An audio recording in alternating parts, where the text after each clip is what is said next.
You don't feel rich, but you feel safe. Your paycheck arrives on time. Bills get paid. Nothing feels urgent. And that feeling is dangerous. Because safety, when it's borrowed, can disappear without warning. The moment your paycheck stops, everything stops. Rent doesn't pause. Debt doesn't wait. Life doesn't slow down. Most people think they're financially stable because nothing has gone wrong yet. That's not stability. That's delay. A salary doesn't remove risk. It hides it. It creates the illusion that control exists, as long as nothing breaks. And most people build their entire lives around that illusion. They plan months ahead, assuming permission will continue. They commit to expenses that cannot be undone. Not because they're reckless, but because the system encourages it. The salary arrives quietly, and so does dependence. You don't notice the trap forming. You feel responsible. You feel adult. Until one interruption reveals how thin the floor really is. When people feel stuck, they look for a raise. More money. Same structure. It feels logical. Earn more, feel freer. But raises rarely create freedom. They create expansion. Higher income invites higher commitments. Bigger rent. Longer contracts.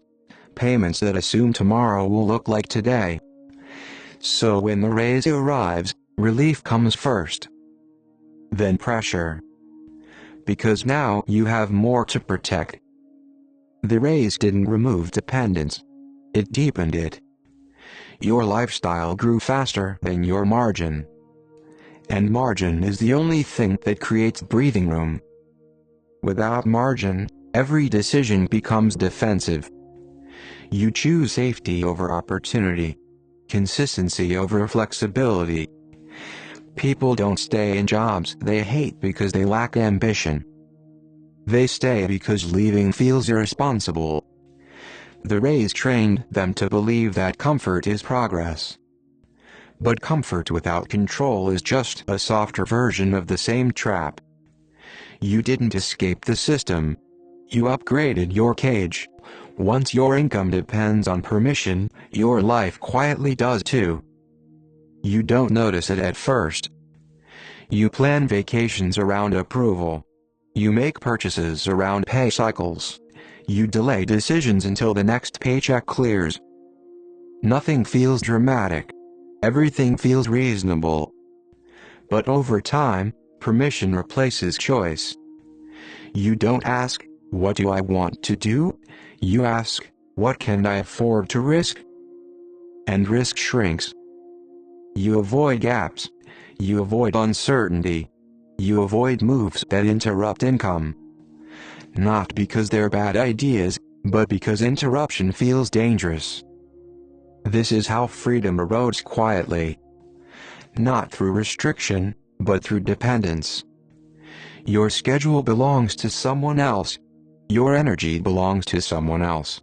And eventually, your decisions do too. People think they're free because no one tells them no.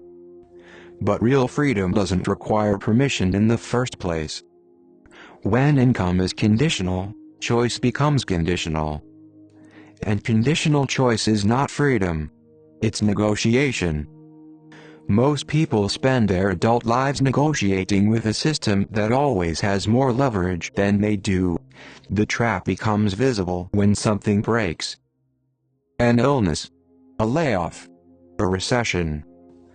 Nothing dramatic needs to happen. Just one interruption. Suddenly, stability reveals its price.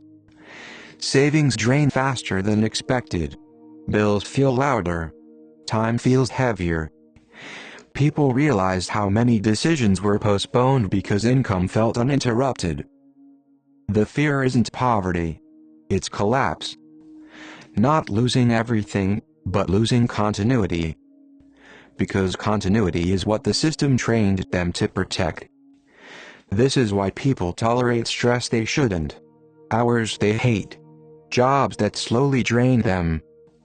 Not because they're weak, because the cost of stopping feels unbearable. Fear doesn't shout. It whispers. It says, just hold on a little longer. Things might get better. Now isn't the right time. And years pass inside that sentence. The salary trap isn't about income. It's about dependence.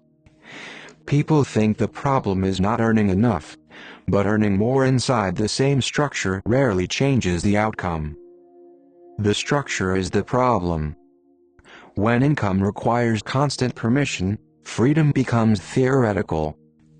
You may choose how to spend your money, but not how to earn it. You may choose what to buy, but not when to stop. This is why many responsible people still feel financially anxious. They did everything right. They avoided reckless choices. They followed the rules. But the rules were never designed to create independence. They were designed to maintain continuity. Understanding this changes the question. The question is no longer, how do I make more money? It becomes, how much control do I actually have? Because control determines margin, and margin determines freedom. Without margin, even high income feels fragile. With margin, even modest income can breathe. This is not about quitting jobs or chasing extremes. It is about seeing the trade clearly. Once you see the trade, you stop confusing stability with safety. And that shift alone changes how you think, plan, and choose. Most people never escape the salary trap. Not because they are incapable, but because the trap feels normal. It doesn't look like a cage. It looks like responsibility. Bills paid on time. Commitments honored. Life moving forward without interruption. Until the interruption comes. By then, most people have built lives that cannot pause. So they stay. They adapt. They optimize inside limits. And they call it stability. The salary did not fail them. It did exactly what it was designed to do. It kept things running. Freedom requires more than that. It requires margin. It requires options. It requires seeing the system before it quietly decides for you. Most people don't lose freedom suddenly. They trade it away, one safe decision at a time. And by the time they notice, walking away feels impossible.